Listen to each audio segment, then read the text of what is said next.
नमस्कार दोस्तों, मैं हूं अंजलि। होप रे चैनल आशा की किरण में आप सबका स्वागत है। आइए दोस्तों, एक कहानी सुनाते हैं आपको। दोस्तों, एक बार की बात है, भगवान बुद्ध अपने शिष्यों के साथ होकर के एक जगह से गुजर रहे थे। वहाँ आसपास के गांव के निवासियों को भी सूचना मिली कि भगवान बुद्ध यहाँ विश्राम कर रहे हैं। वो उनके दर्शनों के लिए गए। उनमें से एक व्यक्ति ने बुद्ध से कहा कि भगवान बुद्ध, मैं बहुत ज़्यादा परेशान हूँ, परिवार की कलह से तंग आ गया हूँ, मुझसे अब ये जीवन और नहीं जिया जाता। क्या आप मुझे अपने पास शरण दे देंगे? यदि आप मुझे अपने पास शरण नहीं देंगे तो मैं आत्महत्या कर लूँगा। भगवान बुद्ध ने कहा, ऐसे ख्याल भी मन में लाना बहुत बड़ा अपराध है। तुम आराम से यहीं रहो जब तक तुम्हारा मन करे। उस व्यक्ति ने उनका बहुत धन्यवाद दिया। अगली सुबह जब बुद्ध वहाँ से चलने लगे तो वो व्यक्ति भी उनके काफिले के साथ साथ चल पड़ा। चलते चलते काफ़ी दूर वो जब आगे निकल आए तो धूप बढ़ती जा रही थी, सभी को प्यास लग रही थी। तो भगवान बुद्ध ने अपने उस नए शिष्य से कहा कि थोड़ा कहीं से जल ले आओ पीने के लिए। ऐसा लगता है कि यहाँ से पास में ही कोई सरोवर है, क्योंकि पशु पक्षियों की, जानवरों की कुछ आवाज़ें जल क्रीड़ा की भी आ रही हैं। व्यक्ति गया, सचमुच आगे थोड़ी दूर पे एक सरोवर था।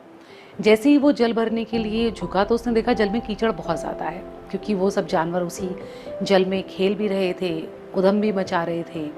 तो जल काफ़ी गंदा हो गया था। उसने सोचा क्या करूं, भगवान बुद्ध ने तो जल मंगाया है, अब जल मंगाया है तो जल तो लेके जाना ही पड़ेगा।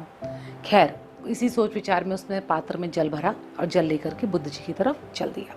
भगवान बुद्ध के पास पहुँच करके वो बोला कि आपने आज्ञा दी थी जल लाने की, तो जल तो मैं ले आया हूँ, लेकिन देखिए जल बहुत गंदा है। तो उन्होंने कहा जल गंदा है, क्यों गंदा है? तो उसने कहा कि वो सरोवर में बहुत से जानवर, पशु पक्षी सब क्रीड़ा कर रहे थे, जिसकी वजह से जल में कीचड़ बहुत हो गया है। तो उन्होंने कहा कोई बात नहीं, इस पात्र को तुम एक तरफ रख दो। पात्र को उन्होंने एक तरफ रख दिया और भगवान बुद्ध अच्छे अच्छे उपदेश देने लगे, अच्छी अच्छी मधुर बातें बताने लगे। सब उन बातों में खो के उन बातों का आनंद लेने लगे। कुछ समय के बाद भगवान बुद्ध ने कहा कि देखो जल पीने योग्य हुआ क्या, अब क्या स्थिति है जल की?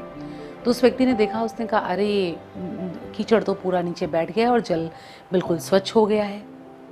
तो भगवान बुद्ध ने कहा कि जिस तरह से कीचड़ बैठ करके ये जल बिल्कुल स्वच्छ हो गया है और अब ये पीने योग्य हो गया है, यही स्थिति वर्तमान में तुम्हारे जीवन की है। तुम्हारे मन में ये जो इतनी निराशा और परिवार को त्यागने की ये जो इच्छा उत्पन्न हुई है, तुम्हारे जीवन में ये जो इतनी कलह है, ये सिर्फ तुम्हारे परिवारीजनों के कारण नहीं है। ये जो तुम्हारे मन में इतना विक्षोभ उत्पन्न हो रहा है, ये उसकी वजह से भी है।